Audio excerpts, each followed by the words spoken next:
And when I looked at that, I realised a lot of these people now were not going out to bat for the Prime Minister. They'd simply had enough. And that's led to these two quite dramatic resignations this evening.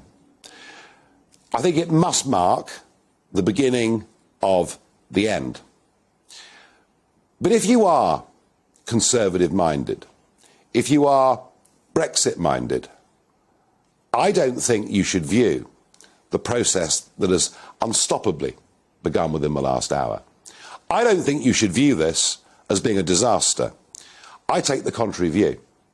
I take the view that Boris Johnson was the right man for the moment in 2019. And indeed, it's why I made a difficult decision to stand aside for him in that election. We had to get Brexit over the line, even if it was an imperfect Brexit and not a great deal. And you know, he had the pizzazz, the chutzpah, the humour to carry it off.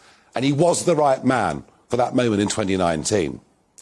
But Boris Johnson is a cheerleader, not a leader. He was never going to be suited to the responsibilities of high office. He's been found out. And frankly, and I've been saying this to you for some time, if they were to stick with Boris Johnson, they would head towards a 1997-style disaster at the next election.